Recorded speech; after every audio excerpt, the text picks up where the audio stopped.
Peoples party کا جو بھی میرے چاہے وہ تنظیم کے ساتھی ہو یا ہمارے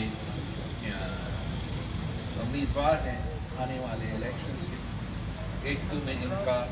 محنت کی، خاص طور پہ جب سیلاب آیا تھا 2022 میں، اس کے لیے جس طریقے سے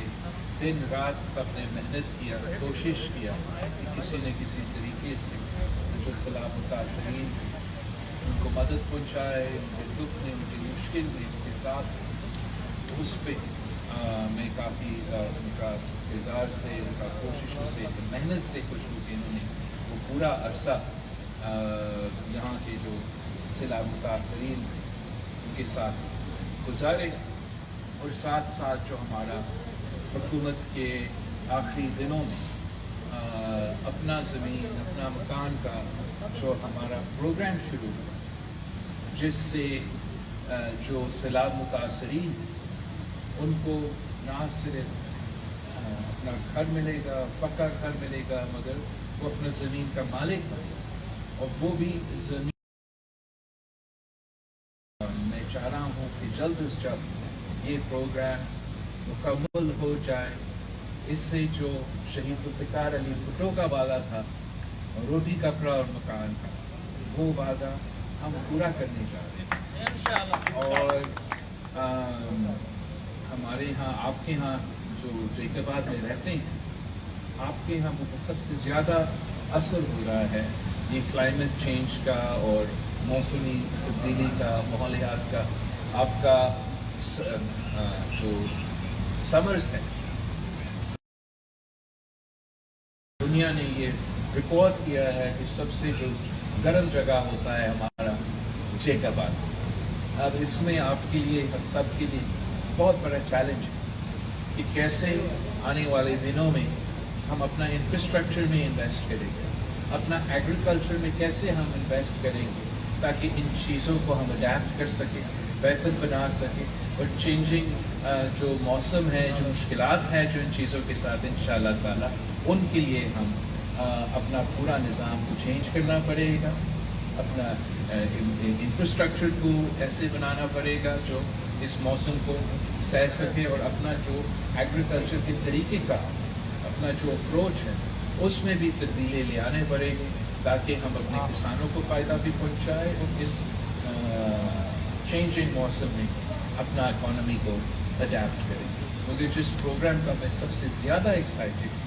وہ یہی آپ کا اپنا زمین اور اپنا مکان کا منصوبہ ہے۔ اس لیے ان دنوں میں نے کافی جو متاثر علاقے تھے، چاہے وہ یہاں ہو یا بلوچستان میں، خود دورہ بھی کیا، اور جس سے بھی میں ملا ان کا ایک ہی ریکویسٹ تھا، ایک ہی ہم سے مطالبہ تھا ان دنوں کہ ہمارا گھر گر چکے ہیں، ہمیں گھر بنا دیں۔ تو انشاءاللہ تعالیٰ میں چاہ رہا ہوں کہ ہم وہ وعدہ پورا کریں اور اس طریقے سے پورے کریں تاکہ ان کا جو حالات ہے، جو ان کا اکنامک سٹینڈنگ ہے، اس میں ہم بہتری لیں، اور جب وہ نہ صرف ان کو پکا گھر ملے گا جو کہ کلائمیٹ سٹینڈرڈز کے مطابق بنائے جا رہے ہیں تاکہ چاہے وہ سخت گرمی ہو یا سیلاب ہو، ان کو برداشت کر سکیں۔ ساتھ ساتھ ہم ہر گھر کو سولر کا جو منصوبے ہیں انشاءاللہ تعالیٰ، یہ 2.1 ملین ہومز پورا سندھ میں بن رہے ہیں، پہلے سٹیج میں تو وہ انشاءاللہ تعالیٰ پہلے بن جائے اور پھر ہم ان کو سولرائز کریں گے، اس لیے جس طریقے سے ہمیں مہنگائی کی وجہ سے اور بہت سے مشکلات بھی محسوس ہو رہے، اس میں بھی ہم لوگوں کو انشاءاللہ تعالیٰ ریلیف دے سکیں گے۔ اور جب اس کے ساتھ ساتھ ان کو یہ احساسہ ملے گا تو ان کا اکنامک سٹینڈنگ میں، ان کا اکنامک پاور میں اضافہ، ایک ایسٹ ملے گا ان خاندانوں کو جو پہلے وہ خواب بھی نہیں دیکھ سکتے تھے کہ ان کو ایک پکا گھر بھی ملے گا اور وہ زمین کا بھی مالک بنے گا۔ جب ان کے پاس یہ احساسہ ہوگا، یہ ایسٹ ہوگا، تو پھر हर साल उस एसेट में उसकी कीमत का इजाफा हो, और उनके ऊपर होगा कि अब इस हादसे के साथ वो क्या करना चाहिए, कि आने वाले नस्ल के लिए वो रखना चाहिए, या अगर वो कोई कारोबार करना चाहे या वो अपना ये एग्रीकल्चर करना चाहिए, तो उनके पास अब एक एसेट है, वो बैंक के पास जा सकेंगे कि मेरा एसेट को आप कोलैटरल में ले, मुझे लोन दे, और उस लोन के मुताबिक अपना कारोबार कर सकेंगे, अपना एग्रीकल्चर कर सकेंगे। तो एक तरीके से ना सिर्फ एक क्लाइमेट का इस कैटास्ट्रोफी को अवॉइड करने के लिए और हमारा इंफ्रास्ट्रक्चर को इम्प्रूव करने के लिए एक मंसूबा है, साथ साथ औरतों को एम्पावर करने के लिए एक मंसूबा है, और गरीबों आम लोगों को वो एहसास दिलवाना। It's the largest asset transfer programme. पहले कायदे अवाम शहीद जुल्फ़िकार अली भुट्टो ने जो 5 मरला स्कीम दिया, और शहीद मोहतरमा बेनज़ीर भुट्टो ने 7 मरला स्कीम दिया। This is the largest asset transfer programme in a generation, and इंशाअल्लाह ताला ये मंसूबा जो सिंध से शुरू हुआ है, हम इस मंसूबा को ना सिर्फ सिंध में मुकम्मल करेंगे, मगर मुल्क में, पूरा मुल्क में हम इसको लेके जाएंगे। ना सिर्फ सिंध के जो इलाके सैलाब से मुतासिर हुए हैं, मगर उसी सैलाब में जनूबी पंजाब के इलाके मुतासिर हुए, बलूचिस्तान के इलाके मुतासिर, पख्तूनख्वा के इलाके मुतासिर, और अफसोस के साथ वहाँ ऐसे मंसूबा तो शुरू नहीं। तो हम चाहेंगे कि हम वहाँ इस किस्म के भी मंसूबे लेकर आएंगे। और इस साल भी एक सैलाब पंजाब में भी हुआ, मगर वो ना आपका हमारे मीडिया के दोस्तों के नज़र आया, ना इतना फोकस सियासतदानों की तरफ, मगर वहाँ भी बहुत नुकसान हुआ है, बहुत तबाही हुआ है। मैंने पाकिस्तान पीपल्स पार्टी की तरफ से एक मॉनिटरिंग टीम जो पंजाब के जो सैलाब मुतासिर इलाके हैं, वहाँ मैंने उनको रिस्पॉन्सिबिलिटी दिया है, और इंशाअल्लाह ताला उन मुतासिर ख़ानदानों को, पंजाब के सैलाब के भी जो लोग मुतासिर हुए थे, उनको भी हम इस किस्म के प्रोग्राम देना चाहते हैं, जहाँ हम ना सिर्फ अपना पार्टी का जो नज़रिया है वो पूरा कर सकते हैं, मगर इनकी किस्मत तब्दील कर सकते हैं, और इन मुश्किल मुआशी हालात में अपने लोगों को, अपने अवाम को कोई न कोई रिलीफ पहुँचा सकते हैं। इस सिलसिले में पाकिस्तान पीपल्स पार्टी के जो मेरे तंजीम है मुल्क भर में, इंशाअल्लाह ताला हमने अपना मेहनत करना है, कैंपेन करना है, घर घर जाना है, पाकिस्तान पीपल्स पार्टी को जितवाना है, ताकि हम अपना मंशूर पे, अपना नज़रिया पे अमल कर सके, और अवाम को इस मुआशी, इस मुश्किल वक्त में कोई मदद दिलवा सकते हैं। जहाँ तक मुझे नज़र आ रहा है, सिर्फ एक सियासी जमात है जो इलेक्शंस के लिए हर वक्त तैयार होता है। इनफैक्ट हम तो बहुत जल्दी में हैं कि इलेक्शंस हो जाएं और हम आवाम के खिदमत कर सकें। तो एक बार फिर मैं आप सबका बहुत शुक्रगुजार हूँ कि आपने हर मुश्किल में ना सिर्फ हमारे साथ दिया, पार्टी के साथ दिया, मगर अपने अवाम के साथ दिया, और इंशाअल्लाह ताला यही वजह है कि आप इलेक्शंस जीतेंगे, मेरे साथ असेंबलीज में होंगे, हम मिल के साथ काम करेंगे। केटीएम से परवेज अब्रोज साहब और इसराइल को मुस्तैद करने की बात की केटीएम से परवेज अब्रोज साहब सवाल करेंगे। वजीर खारजा भी रह चुके हैं, और भाईजान एक सेकंड रुकिएगा। जो है आपकी पार्टी के हवाले से क्या मौक़िफ़ है? भाई आपका सवाल बहुत टाइमली है और मुनासिब है। हमने अपना टाइम जब वज़ीर ख़ारजा थे, हम कोशिश किया कि हर फोरम पे और हर प्लेटफॉर्म पे हम फ़लस्तीन के अवाम के नुमाइंदगी कर सके, जिस तरीके से उनको मदद, अपना कैपेसिटी में हमारे अपने मसाइल भी है, लेकिन जितना हमसे हो सके हमने कोशिश किया। हमें ये मौका मिला कि हम ना सिर्फ G77 प्लस चाइना का जो एक फोरम है यूनाइटेड नेशंस पे, उसका सरबराही भी कर रहे थे, मगर OIC का जो चेयरमैन, जो काउंसिल ऑफ फॉरेन मिनिस्टर्स है, उसका चेयरमैनशिप भी हमारे पास थे जब मैं वज़ीर ख़ारजा था। तो दोनों बोथ फोरम्स हमने उनके जो नुमाइंदे हैं ان کے جو ریپرزینٹیوز ہیں ان کو نہ صرف بولنے کا وقت دیا، ان کے ساتھ ملاقاتیں بھی کی ہیں، اور جو ان کے کیسز چل رہے ہیں انٹرنیشنلی ان کے ساتھ پاکستان نے جتنا حمایت کر سکا یا جتنا ساتھ دے سکا اس پہ ہم تفصیل بھی آپ کو کسی کو کہہ سکتے ہیں۔ آج کا جو صورتحال بن رہے ہیں وہ تو ابھی کا بریکنگ نیوز ہے، چینلز پہ چل رہے ہیں، اور ہم صرف آج کے حالات کے مطابق اتنا ہی کہہ سکتے ہیں کہ پاکستان کی عوام ہمیشہ سے تاریخ ہمارا یہ ہے کہ ہم نے فلسطین کے جو عوام ہیں ان کے ساتھ جو بھی ہم سے ہو سکا، نہ صرف اظہار یکجہتی تو جو بھی ہم سے ہو سکا ان کے لیے ہم کرنے کے لیے تیار ہیں، اور یہ نہ صرف پاکستان پیپلز پارٹی یا میرا ذاتی پوزیشن ہوگا، یہ ہر پاکستانی کا، ہر اس ملک میں رہنے والے شہری کا سوچ ہے۔ چیئرمین صاحب، آپ چیئرمین بھٹو نے یہ OIC بنائی وہ ان کے بولنے کی، تو اس وقت آپ کو یہ OIC کتنی فعال نظر آتی ہے، یا مسلم کنٹریز کے لیے یہ کتنی جس مقاصد کے لیے بنائی گئی تھی اسی مقاصد کے تحت اب بھی چل رہی ہے؟ میرے خیال میں بہت سے فورمز ہیں، اقوام متحدہ کا فورم ہے،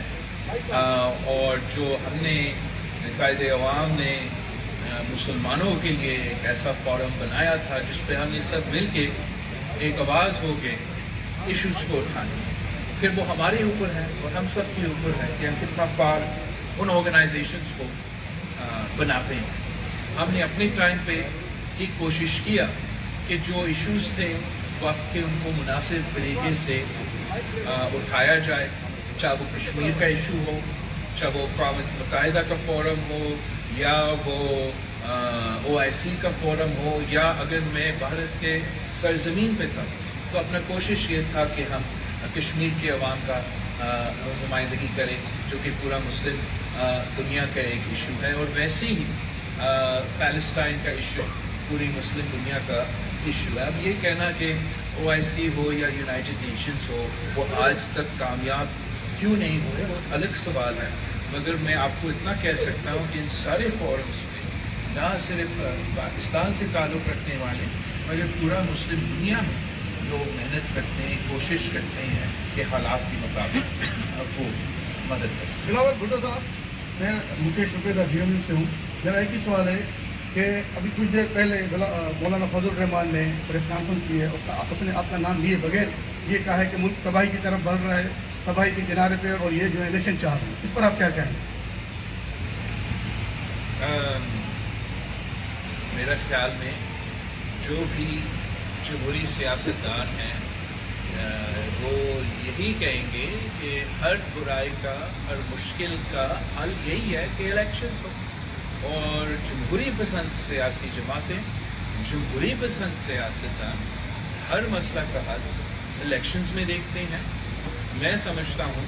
اگر پاکستان کے عوام کو وہ موقع دیا جائے جو کہ انشاءاللہ تعالی جلد ملے گا کہ وہ اپنا ووٹ کا حق استعمال کرے، وہ اپنے نمائندے چنے، ان نمائندے کو اپنا مسائل کے بارے میں بتایا جائے تو بہتر ہوگا کہ وہ لوگ جو پاکستان کی عوام منتخب کر کے حکومت میں بٹھا کے ان کو ایک ذمہ داری ملتا ہے، ایک مینڈیٹ ملتا ہے، ایک لیجیٹمیسی ملتا ہے، وہ پاکستان کا نمائندگی کرتے ہوئے ان کے لیے ایک آسانی محسوس ہوتا ہے کہ جب وہ جاتے ہیں تو ان کے پاس وہ لیجیٹمیسی ہے، ان کے پاس وہ اتھارٹی ہے۔ اگر آپ یونائٹڈ نیشنز میں جاتے ہیں تو آپ کو دوسرے لیڈرز کے ساتھ ملاقات کروانا جو ہے زیادہ آپ کو ایک آسانی محسوس ہوگا کہ آپ کو ٹائم بھی ملے گا، آپ یونائٹڈ نیشنز میں جائے، وزیر اعظم بھی جائے، پورے کیبنٹ بھی جائے، اور وہ مناسب آپ کو ملاقاتیں نہیں ملتے ہیں، تو ایک پاکستانی ہونے کے ناطے یہ افسوس کی بات ہے۔ تو میرا خیال میں اس قسم کی مشکلات جو آج کل ہمارا جو انٹرم حکومت ہے ان کا سامنا، اس قسم کی مشکلات کا سامنا کرنا پڑ رہے ہیں، یہ مشکلات نہیں ہوں گی جب ایک منتخب حکومت آ کے یہ ذمہ داری سنبھالیں گے۔ لیکن میرا نہیں خیال کہ مولانا فضل الرحمان جیسے ایک سیاستدان جو MRD کا موومنٹ چلایا, جو ARD کا موومنٹ ایسا ہے کہ وہ ایسا کوئی بیان نہیں دے گا جو الیکشنز ہونے کے خلاف ہوگا. ہم سب جمہوری جماعتیں ہیں, اور جمہوری جماعتیں, جمہوری کارکن ہمیشہ نہ صرف الیکشن کا مطالبہ کرتے ہیں, الیکشنز کے لیے تیار ہوتے ہیں. وہ چاہتے ہیں کہ الیکشنز جتنے جلدی ہو سکے اور وہ ضرور. چیئرمین صاحب, آج جو ہے خواجہ عاصم نے پریس کانفرنس کی ہے کہ نواز شریف چوتھی بار وزیر اعظم بنے گا اور تیسری بار جو ہے IMF سے عوام کو نجات دلائے گا. کیا یہ نواز شریف والے جو بات کرتے ہیں, کیا یہ اسٹیبلشمنٹ یا ڈیل کا نتیجہ ہے, اس لیے یہ ایسے کہہ رہے ہیں کہ چوتھی بار نواز شریف جو وزیر اعظم بنے گا؟ میں سمجھتا ہوں کہ بہت اچھی بات ہے کہ آج خواجہ آصف صاحب جو ہے وہ نظر آیا, پریس کانفرنس کیا. 15 دن بعد 20 دن بعد میاں صاحب آ رہا ہے, تو مناسب ہوگا کہ یہ پورا بوجھ جو ہے وہ میاں صاحب کا خاندان صرف نہ اٹھائے. ایک پورا سیاسی جماعت کا قائد ہے, اتنا لمبا عرصہ ایگزائل کاٹ کے وطن واپس آ رہا ہے. تو خواجہ آصف صاحب کا اچھا ہوا کہ سیالکوٹ میں پریس کانفرنس ہوا. مزید ایکٹیویٹی ہونا چاہیے. جو باقی ہمارا کولیگز ہے, مجھے نہیں معلوم کہ وہ کہاں غائب ہو چکے. جو ہمارے ساتھ وزیر تھے, جو مسلم لیگ نواز کے وزیر تھے, مجھے تو نظر نہیں آتے. لاہور میں ایکٹیویٹیز کرنا چاہ رہے ہیں, ناروال میں ایکٹیویٹیز ہونے چاہیے. خوش آمدید میاں صاحب, خوش آمدید کے شاکنگ تو ہوتا. ہم نے تو جب شہید محترمہ بینظیر بھٹو, آپ کو یاد ہوگا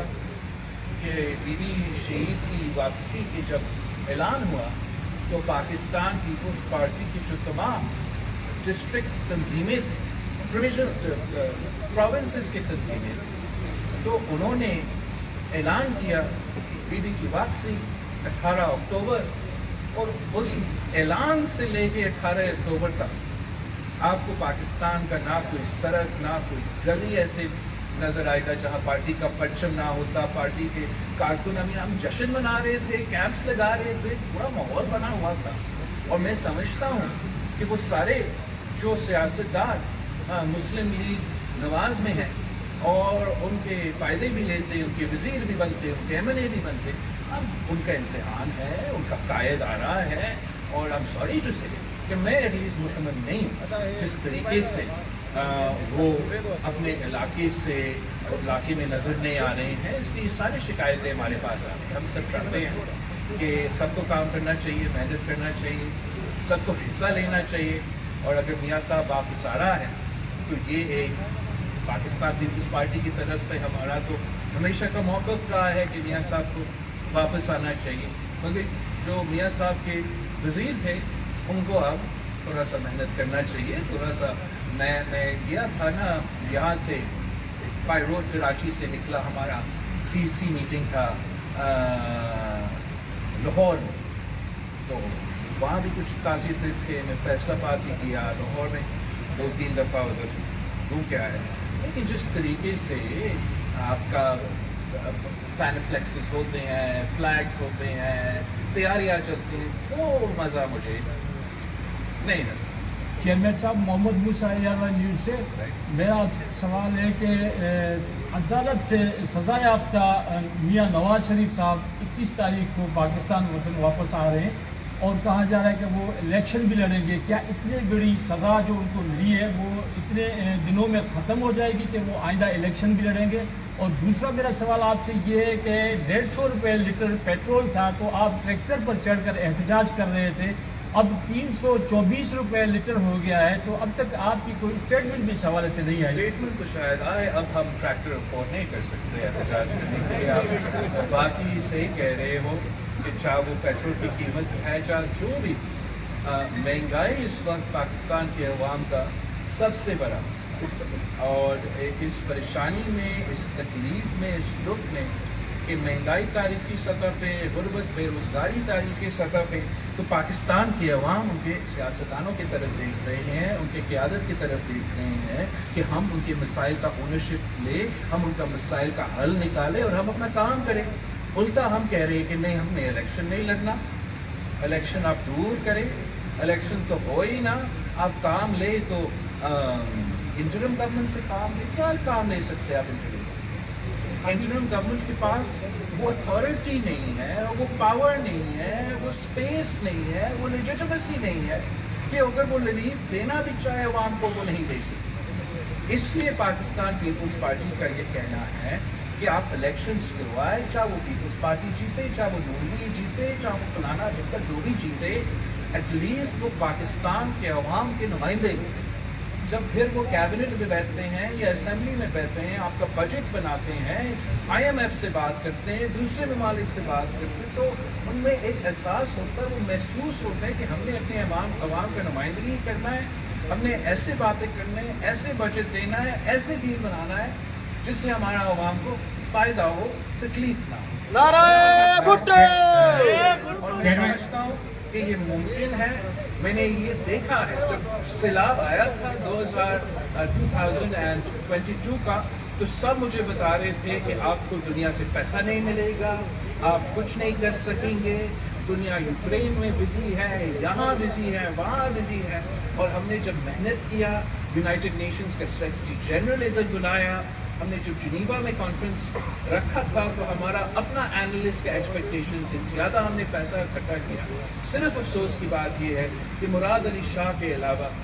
किसी चीफ मिनिस्टर ने या कोई और वजीर जिसने स्कीम देना था कि आपने ये जिनीवा में कॉन्फ्रेंस किया है, अब हमने अपने अवाम को रिलीफ पहुँचाना है, जितना कोऑर्डिनेशन और आपको भी मालूम है, आपका एक बजट होता है, बजट के लिए अगर आप स्कीम नहीं देते हो तो फंड्स लैप्स हो जाएंगे। तो मैं खुश हूँ कि यहाँ से कुछ स्कीम्स आए थे। बेहतर ये होता कि मुल्क भर में इस किस्म की स्कीम्स आए थे ताकि हम उसका फ़ायदा ले सके, कि ना सिर्फ सैलाब मुतासरीन को फ़ायदा पहुँचेगा, लेकिन जो घर बन रहा है उसके लिए सामान लेना है, वो सामान आप अपने मार्केट से लेते हैं, वो ख़रीदते हुए आपके अपने मईशत को फ़ायदा पहुँचाया जाता है। अगर आज मैं कह रहा हूँ कि इलेक्शन स्केड्यूल ऐलान नहीं हुआ है, तो इलेक्शन डेट ऐलान करेगा, लेकिन तब तक तो हमारा डेवलपमेंट स्कीम्स तो चलने दें, मेरा ज़ाती को फ़ायदा इसमें नहीं है। लेकिन पाकिस्तान के अवाम का फ़ायदा है कि चाहे वो लोकल गवर्नमेंट का स्कीम हो, चाहे वो प्रोविंशियल गवर्नमेंट का स्कीम हो, अगर वो चलता रहेगा तो किसी न किसी को रोज़गार मिलेगा, कहीं ना कहीं से आपको वो कंक्रीट, वो ईंट, वो सामान लेना पड़ेगा और आपका मीशत का पाया चलेगा। इस वक्त मुआशी सूरत हाल बुरे हैं, जो काम आप कर सकते हैं, चाहे वो सैलाब मुतासरीन का काम हो, चाहे वो डेवलपमेंट काम हो, वो किसी ज़िद की वजह से रुका हुआ है। और हमारा अपील है इलेक्शन कमिश्नर से, इंटरिम गवर्नमेंट से, कि किसी सियासी जमात के बारे में ना सोचें, आप पाकिस्तान के अवाम के बारे में सोचें, और पाकिस्तान के अवाम के जो काम की स्कीम्स है इस वक्त वो रुके हुए हैं, अगर आप इनको नहीं खोलेंगे तो आगे जाके हुकूमत, तो मैं इलेक्शन तो जीत रहा हूँ, आगे मैं वही काम चलाऊँ, लेकिन महंगाई की वजह से हर स्कीम जो है वो ना सिर्फ डिले होगा, उसका कॉस्ट भी भरेगा और नुकसान आपका डबल। चेयरमैन साहब ये कहेंगे आप कामयाब फॉरेन मिनिस्टर भी रहे हैं, अभी वर्ल्ड कप चल रहा है इंडिया में सर, ना ही हमारे फैंस जो हैं उनको टिकट अलॉट किए गए या वीज़ा दिया गया इंडिया में वर्ल्ड कप देखने का, और ना ही सहाफ़ियों को। और दूसरा सर ये भी सवाल है सर, आप हमेशा लेवल प्लेइंग फील्ड की बातें करते हैं, तो अभी आप क्या देख रहे हैं सर? क्रिकेट, जहाँ तक क्रिकेट की बात है, मैं समझता हूँ कि ये जब हम मिलके साथ हुकूमत में थे तो वज़ीर-ए-आज़म साहब ने मुझे ये जिम्मेदारी दिया था कि मैं उस कमेटी का सरबराही करूँ जो वो ये फैसला ले कि हम वर्ल्ड कप में हिस्सा ले या ना ले। और हमने ये फैसला लिया था कि पाकिस्तान डरता नहीं है, किसी मैच से भागता नहीं है, और हम अगर भारत भी जाना पड़े तो हम भारत जाएंगे, लेकिन हम मुकाबला करेंगे। ऑब्वियसली इससे तकलीफ हुआ होगा। दूसरी तरफ उन्होंने बड़ा मुश्किल से आपका टीम को वीज़ास दिए, और अब आप मुझे बता रहे हो कि हमारे सहाफ़ी से डरते हैं, हमारा फैन से डरते हैं। मगर मैं अपने जो पाकिस्तान की टीम है उन पर भरोसा करता हूँ। मैं जानता हूँ इंशाअल्लाह ताला अच्छा चलेगा, कामयाब होंगे और खुश होके वापस आएंगे। बिलावल साहब बिलावल साहब 31 अक्टूबर को नवाज शरीफ वापस आ रहे हैं, और ये कहा जा रहा है, जैसे कि मेरे कुलीग दोस्त ने भी सवाल किया है क्या समझते हैं एस्टेब्लिशमेंट के साथ वो खड़े हुए हैं या आपके पीडीएम में ही हैं और आपके ही साथ चलेंगे या इलेक्शन इकट्ठा लड़ेंगे या अलग लड़ेंगे? सर ये सवाल क्लियर कर दें, करेंगे या वापस एक बार फिर पीडीएम से स्टार्ट होगा? देखो, पाकिस्तान पीपल्स पार्टी होके इलेक्शन लड़ेंगे हम, ना पीडीएम होंगे ना पीटीआई होंगे, हम ये तो पीपल्स पार्टी होके मेरे अपने उम्मीदवार हैं, मेरा अपना जमात है, मेरा अपना नजरिया है, मेरा अपना मंशूर है, रोज़ बुनियाद पे हम लड़ेंगे। जहाँ तक मियां साहब की वापसी की बात है, मैंने पहले भी ये कहा, ये पीपल्स पार्टी का बहुत पुराना हमारा एक मुतालबा है, तो इसलिए पीपल्स पार्टी बहुत खुश है कि मियां साहब वापस आ रहा है। और हम समझते हैं कि पाकिस्तान की सियासत के लिए बहुत ज़रूरी है कि सब आके अपना जिम्मेदारी संभाले, अपना रोल प्ले करे पाकिस्तान की तरक्की में। जहाँ तक इत्तेहाद की बात है, ये मैं रिएटरेट करना चाहूँगा कि पाकिस्तान पीपल्स पार्टी का मौक़िफ़ ये है कि हमने अपने बलबूते पे, अपने निशान पे जगह जगह लड़ना है। जहाँ तक आपका सवाल पीटीआई के साथ इत्तेहाद का है, जब तक पीटीआई से वो मई 9 में मुलव्वस जो थे लोग वो माइनस नहीं होते, तब तक काफ़ी मुश्किल होगा और हम इस पर सोच भी नहीं सकते हैं। लेकिन अगर मई 9 में जो मुलव्वस थे वो माइनस हो जाते हैं तो एक अलग सियासी सूरत हाल बन जाए। तो चेयरमैन साहब, नवाज सोलंकी, आवाज़ टीवी। सर, मुल्क में जो इलेक्शन की सूरत है वो बिल्कुल गैर यकीनी है, सियासतदान भी उससे मुतमिन नहीं है। आप क्या समझ रहे हैं कि जनवरी तक इलेक्शन हो जाएंगे? अगर नहीं होंगे तो उसमें आप किसको जिम्मेदार ठहराते हैं? हम सब जिम्मेदार होंगे अगर खुदा न खास्ता किसी वजह से नहीं हुआ, मगर इंशाल्लाह इलेक्शंस होंगे। जो भागना चाह रहे हैं, जो भागने की कोशिश कर रहे हैं, उनको इलेक्शंस में अंदाज़ा होगा कि इनका भागना उनका नुकसान में किया है, उनका हक में नहीं किया है। जहाँ तक इलेक्शन डेट है, हम समझते हैं कि ये इलेक्शन कमीशन का जिम्मेदारी है कि वो इलेक्शन डेट ऐलान करे, और पीपल्स पार्टी का रिक्वेस्ट इलेक्शन कमीशन से है कि वो जल्द अज जल्द अगर इलेक्शन डेट देते हैं तो पाकिस्तान के अवाम में जो जिस कंफ्यूजन का आपने जिक्र किया, वो कंफ्यूजन ख़त्म हो जाए। थैंक यू, बहुत शुक्रिया। YouTube पर गूगली न्यूज देखने के लिए youtube.com की सर्च बार में गूगली न्यूज टीवी टाइप करें। गूगली न्यूज के पेज पर सुर्ख रंग के सब्सक्रिप्शन वाले बटन पर क्लिक करना ना भूलिए। YouTube पेज पर अपलोड होने वाली वीडियो से बाखबर रहने के लिए बेल आइकन पर क्लिक कीजिए। आपको हर नई वीडियो के बारे में नोटिफिकेशन मौसूल हो जाएगा।